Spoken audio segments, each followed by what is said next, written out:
5,000 movies and TV shows at the price of a movie ticket.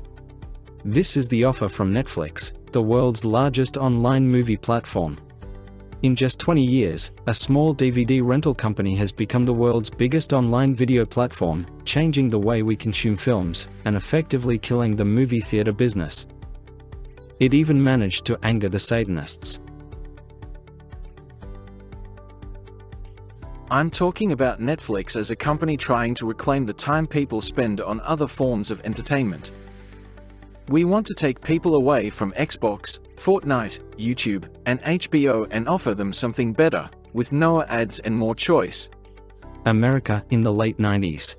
The leader in the video rental market, Blockbuster, successfully manages 5,000 stores, with most of its revenue coming from late fees on overdue tapes.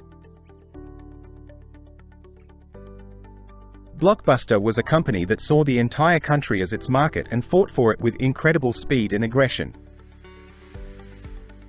The business model was highly predictable, so making a mistake was almost impossible. Every store was successful. Successful, but not very convenient for customers. To get a movie, you had to drive to rental locations. If you didn't return the tape on time, you'd pay a $40 fine. Businessmen from California, Hastings and Marc Randolph, decided to simplify the process and founded Netflix, an online movie rental company. The idea was simple. Choose a movie on the website, pay $6 a week, $4 for the rental and $2 for shipping, and you get an envelope with your order by mail. Return the disc and you can order the next one. Yes, the disc. Moving away from expensive and short-lived VHS tapes allowed Netflix to save significantly. The discs were much smaller than VHS tapes and more reliable, as tapes could be easily damaged. Plus, for our business, this was a chance to pay $20 for a movie instead of $40. On April 14, 1998, the first 900 Netflix discs were sent out across America. To attract an audience, the company developed a computer algorithm called CineMatch. And the audience received a special selection of film recommendations. Our system analyzes what you're watching, how long you watch it, how quickly you skip through episodes, and whether you re-watch anything more than once. All of this data is taken into account. And the system didn't fail. More than half of users rented the films that were recommended to them.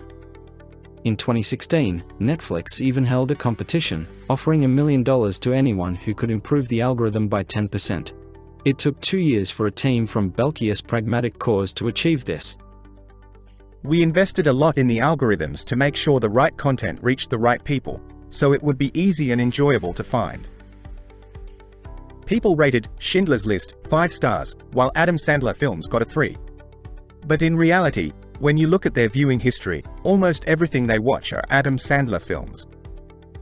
We evaluate the product from the perspective of our elevated self. And it turns out, it's much better to please people by focusing on their actual choices and preferences. Let's go back to the late 90s. Netflix was broadening its content to include movies and popular videos. For example, Bill Clinton's testimony in the Lewinsky case. In the first week alone, they rented out more than 10,000 copies. But the company managed to get caught up in a scandal. Several hundred people, instead of the story about the blue dress, received discs with Chinese pornography. We told customers to send the discs back. No one did. In 2005, Netflix's audience had already surpassed 4 million. The company was sending out 1 million discs every day. By then, they had abandoned the one-time payment model and started offering monthly subscriptions for their service. We wondered when we'd be able to switch to a cheaper digital distribution network. In 2007, that network became the Internet. The Internet, and therefore streaming. Netflix was only able to start selling online content in the mid-2000s. That was when internet speeds across America began to increase. So in 2007, by which time the total number of discs ordered from Netflix had reached 1 billion, users could watch movies for just $1 an hour on any convenient device. Video streaming brought the company real success.